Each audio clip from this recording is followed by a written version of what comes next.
Halo anak-anak, ketemu lagi dengan Pak Asin. Kali ini kita akan mulai pembelajaran berikutnya. Tapi sebelum kita masuk ke pembelajaran berikutnya, anak-anakku boleh mempersiapkan dulu alat tulisnya, buku tulis, buku paketnya, LKS, apalagi alat tulisnya, pulpen ya. Karena nanti kita akan belajar bersama-sama. Dan kalau kemarin kita sudah ulangan ya, itu anak-anakku sudah banyak yang mengikuti, tapi ada beberapa yang belum. Pak Guru mengucapkan terima kasih buat anak-anak yang sudah mengerjakan, dan yang belum ayo segera ikut susulannya ya. Nanti Pak Asim akan memberikan linknya juga. Kalau anak-anakku mau ikut susulan ulangan boleh ya, lebih baik telat daripada tidak ya, karena nanti kalau nilainya kosong, nanti nilai rapotnya bisa kosong ya, kan rugi. Kita sekolah masih lama ya, kita baru ulangan bab 1, masih ada kesempatan untuk mengejar ketinggalan kalau anak-anak ketinggalan ulangan. Nah, sebelum kita memasuki pelajaran berikutnya, anak-anakku ya, sambil mempersiapkan alat tulisnya, Pak Asim ingin mengapresiasi ya, memberikan selamat untuk anak-anakku yang mengerjakan ulangan tercepat dan tertinggi nilainya. Nah, ini dia Pak Guru tampilkan, bisa anak-anak lihat di layar. Ya, ini adalah nilai tertinggi dan tercepat dari masing-masing kelas ya. Ada kelas 8A, 8B, 8C, 8D, 8E, 8F, dan 8G. Pak Guru bacakan, di kelas 8A ada Siti Nur Aulia, nilai tertingginya 100 di kelas A ya, dan tercepat dia mengerjakannya. Di kelas B ada Awaliyah Ulin Nikmah dengan nilai 100. Kelas C ada Nanda Amelia Salsabila, nilainya 96. Di kelas D ada nilai tertinggi 96,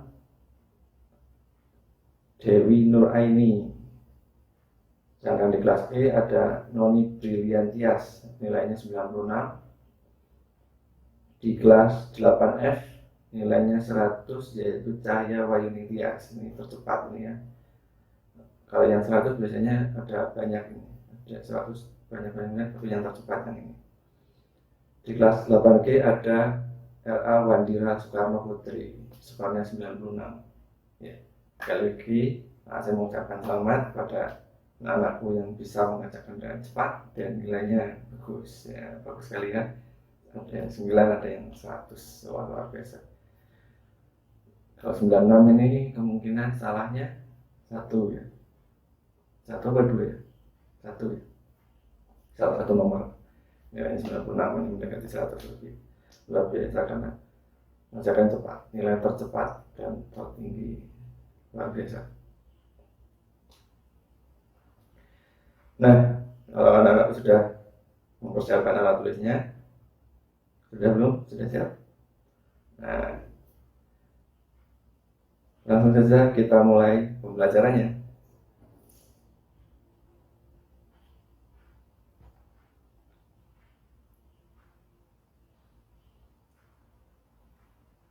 Pernahkah kamu mendorong gerobak? Apakah kamu pernah memakai gunting? Apakah aktivitas kita tersebut dilakukan dengan mudah? Nah, untuk menjawab pertanyaan itu, kita mulai pembelajaran kita kali ini. Pembelajaran kita kali ini akan membahas usaha dan pesawat sederhana dalam kehidupan sehari-hari, yang dibagi menjadi 2 subbab, yaitu usaha dan pesawat sederhana.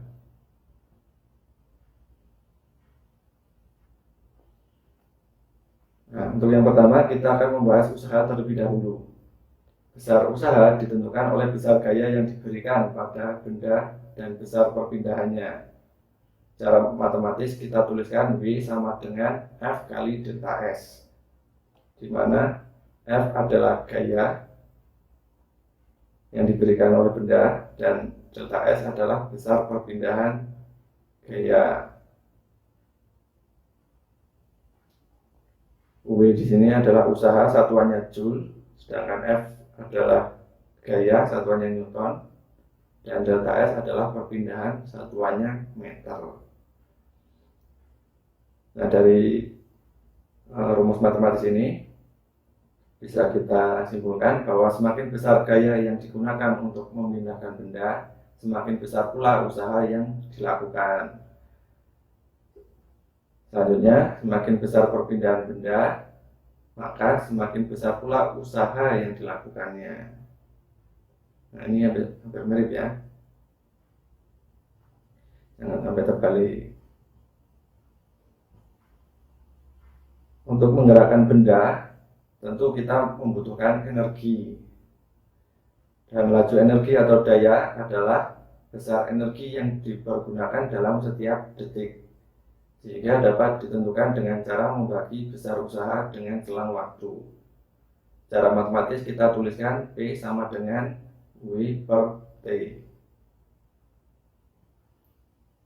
Dengan P adalah daya, satuannya watt, W adalah usaha, satuannya joule, dan T adalah waktu, satuannya sekon. Selanjutnya kita akan membahas pesawat sederhana. Ketika beraktivitas, manusia selalu berupaya agar dapat melakukan usaha dengan mudah. Oleh karena itu, kita menggunakan alat bantu yang disebut dengan pesawat sederhana untuk membantu melakukan aktivitas kita sehari-hari. Jadi, pesawat sederhana di sini adalah alat bantu yang digunakan oleh manusia, ya, bukan pesawat yang terbang di langit, bukan. Pesawat sederhana di sini adalah alat bantu. Nah, jenis-jenis pesawat sederhana dibagi menjadi 4. Perhatikan gambar samping. Yang pertama ada katrol, lalu roda berporos, bidang miring, dan pengungkit. Nah, ini adalah gambar katrol. Nah, ini ada 3 buah katrol dari kanan ke kiri, ya. Dari kanan di sini ada katrol tetap tunggal. Ya, mungkin anak-anakku sering melihat katrol tetap tunggal ini di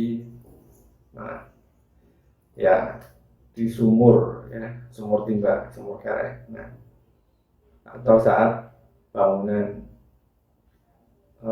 anak-anak melihat pembangunan sekolah atau pembangunan rumah tetangga. Nah, untuk yang membangunnya pakai 2 lantai atau 3 lantai, nah biasanya pakai katrol ini untuk menaikkan semen dari bawah ke atas atau alat bangunan itu, ya.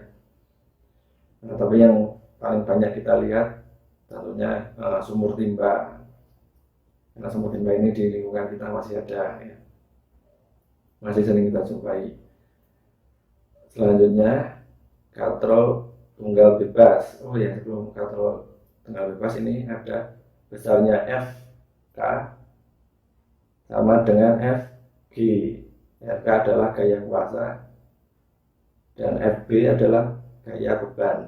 Fb, ya, maaf, ya, Fb gaya beban. Nah, Fb ini adanya di bandulnya itu. Ini bandul, ya, gambar bandul itu yang aluminium. Aluminium ini apa nih, abu-abu, ya, warnanya abu-abu.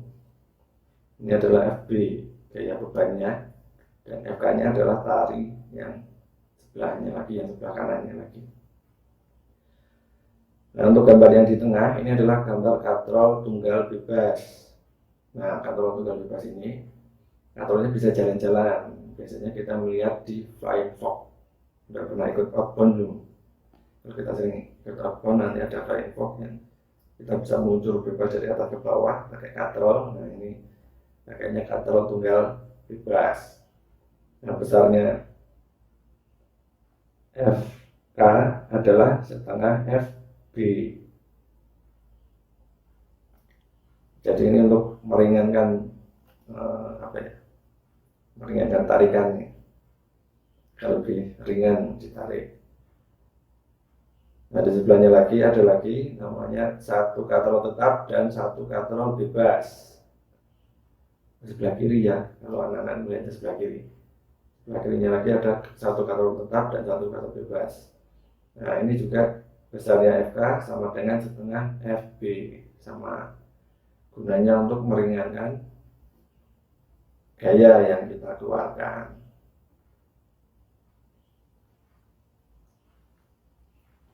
Selanjutnya yang kedua ada roda berporos ya. Ini adalah gambar roda berporos. Roda berporos ini maksudnya berporos itu ada tengahnya ini ya, asnya ini. Ada besi asnya di tengah ini, ada poros tengahnya. Nah, ketika roda berputar berporos ini, gear ini gambarnya gear apa ini ya? Ada yang tahu nggak? Ini gear sepeda motor, ya. Ini gear sepeda motor ini, bukan sepeda ontel. Kita sering lihatnya pasti di sepeda ontel ya. Anak-anak pasti punya sepeda di rumah. Ketika kita mengayuh sepeda, roda yang berputar pasti akan sama dengan kayuan yang kita kayuh. Sebenarnya tidak sama sih, tapi roda yang berputar itu dipengaruhi oleh kayuan kaki kita gitu ya. Sebenarnya tidak besarnya kayuan dengan besarnya putaran roda sebenarnya tidak sama. Nanti ada penjelasannya tersendiri di bab lain untuk besar putaran roda ya. Selanjutnya ada gambar bidang miring. Ini gambar bidang miring ya. Ini dicontohkan pakai baut skrup. Skrup apa baut ya? Baut ya. Baut, kalau bahasa Indonesia baut. Nah, baut ini dia menggunakan metode bidang miring atau contoh aplikasi dari bidang miring. Bidang miring ini digunakan untuk mempermudah masuknya baut agar tidak terlepas, tidak mudah merucut. Kalau bahasa Jawanya, bahasa Indonesia apa ya? Tidak mudah lepas gitu aja ya.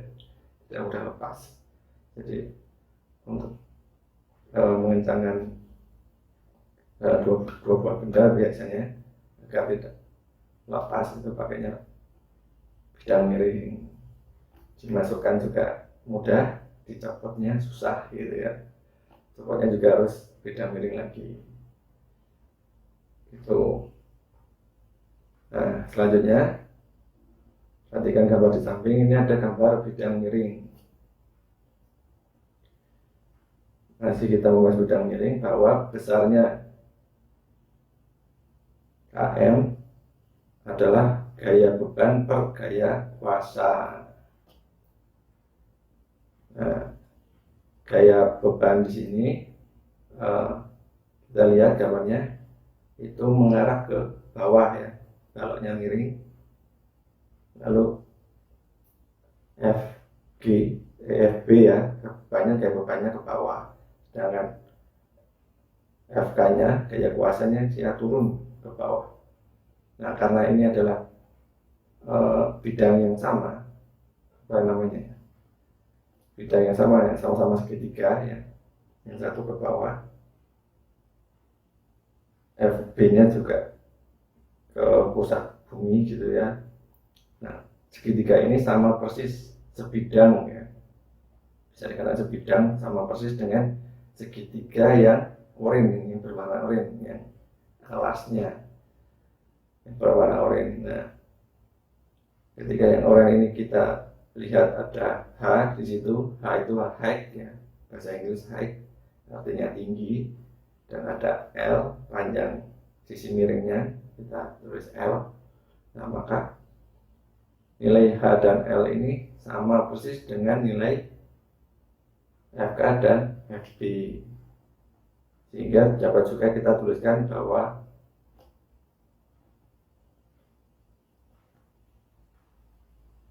nilai KM-nya adalah L per H. Oh kebalik ya, H per L atau L per H juga bisa. Yang penting dia menggunakan rumus gaya beban dibagi dengan gaya kuasa. Nah, selanjutnya perhatikan gambar di samping. Ini ada gambar pengungkit. Nah, pengungkit ini digunakan untuk mengungkit ya. Mengungkit itu apa ya? Nyukil ya, bahasa Jawanya itu nyukil ya, bahasa Indonesianya pengungkit. Nah, dari gambar di samping ini ada tumpuan di tengahnya, lalu ada gaya beban di sebelah kanan dan ada gaya kuasa di sebelah kiri. Nah, jarak antara tumpuan dengan beban yang berwarna oranye ini ya, kotak oranye ini, jarak antara tumpuan sampai beban ini disebut dengan lengan beban. Sedangkan jarak dari tumpuan ke gaya kuasa, titik kuasanya itu yang sebelah kiri, ini disebut dengan lengan kuasa. Nah, panjang lengan kuasa ini ketika sama dengan panjang lengan beban, ini akan seimbang, dia akan posisinya seimbang di tengahnya. Nah, namun apabila gaya bebannya lebih besar, nanti dia akan miring ke kanan. Gaya bebannya lebih besar dari apa? Gaya bebannya lebih besar dari gaya kuasanya. Nah, besarnya KM adalah lengan kuasa per lengan beban. Nah, pengungkit di sini tidak harus seperti ini ya bentuknya ya. Pengungkit dibagi menjadi 3, ada pengungkit jenis pertama, pengungkit jenis kedua, dan pengungkit jenis ketiga. Nah, selanjutnya perhatikan gambar di samping. Ini ada pengungkit jenis pertama. Contoh aplikasinya adalah gunting. Itu ada gambar gunting. Nah, gunting ini dia menggunakan pengungkit jenis pertama dengan tumpuannya berada di tengah dan gaya bebannya dan gaya kuasanya ada di samping. Nah, kalau kita praktekkan gitu ya, gaya beban ini adalah ujung guntingnya yang biasa dipakai buat gunting kertas ya, gunting kertas atau apa. Kebetulan Hasim tidak menyiapkan gunting ya. Jadi ketika anggaplah ini gunting ya, ketika kita memotong kertas ini yang digunting ini adalah gaya bebannya, sedangkan gaya kuasanya adalah ketika tangan kanan kita menggoyangkan guntingnya, menekan itu ya. Menekan guntingnya ini adalah kuasanya, gaya kuasanya. Titik tumpuannya ada di mana? Titik tumpuannya ada di baut tengah, baut gunting itu ya. Gunting itu pasti ada bautnya. Ada bautnya di tengah itu, nah itu adalah titik tumpuannya. Selanjutnya untuk pengungkit jenis kedua, nah ini contohnya adalah pembuka botol ya, pengungkit botol, pengungkit tutup botol, lebih banyak ada tutupnya ya. Kita pembuka tutup botol. Kalau kita beli minuman bersoda ya, merek apa aja yang penting ada sodanya, yang pakai botol kaca ini biasanya ada tutupnya. Nah, untuk membuka tutup ini ada suatu alat pengungkit. Nah, pengungkit ini menggunakan pengungkit jenis kedua. Karena selain alkohol ada juga sirup ya. Sirup kita kalau lebaran Idul Fitri itu masih dapat sirup. Nah, sirupnya tutupnya sama juga seperti ini. Kita bukanya pakai alat pembuka tutup botol gitu ya. Dia menggunakan aplikasi dari pengungkit jenis kedua. Dia menerapkan sistem ini. Tumpuannya ada di depan, tutup tumpuannya di ujung alat pengungkit itu sendiri ya.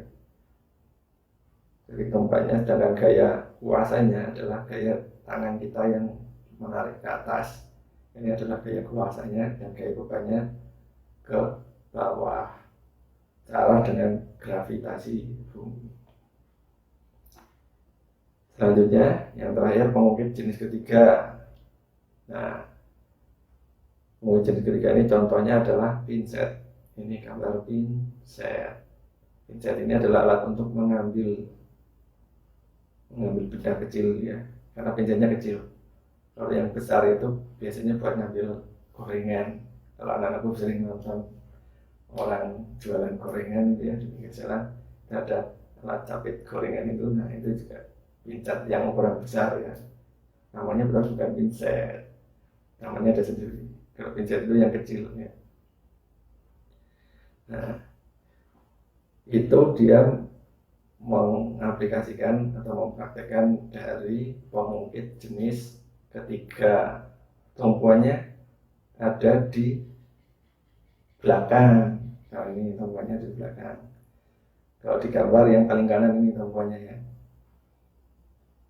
Nah, tumpuannya paling kanan, terus bebannya ada di ujungnya. Bebannya yang mau diambil, yang mau dicapit gitu ya. Nah, itu bebannya.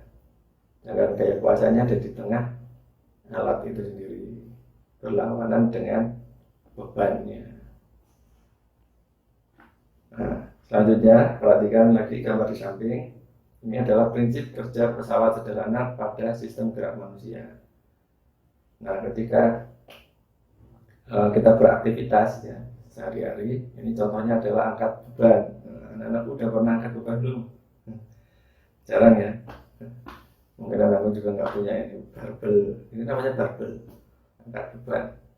Barbel ini kalau di apa ya namanya, tempat gym gitu ya, tempat alat olahraga ini ya, bisa nyewa. Nah, ketika tangan kita diangkat ya, gerak-gerakan begini, tapi bukan ke depan ke belakang, ke bawah, ke bawah ini ya, ke bawah. Nah itu, nah nanti akan ada gaya yang bekerja adalah apa tadi, F, beban. Ada bebannya ada di tangan. Ada F, kuasanya di sini, bukan di lengan atas, tapi di apa nih, bisa berisap ini.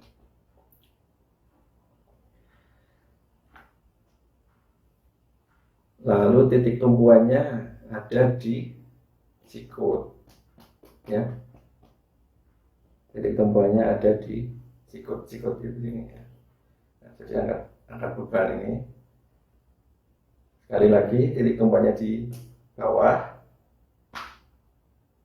Terus apa? Bebannya yang di atas, yang ini ya kuasa. Dengan kuasanya.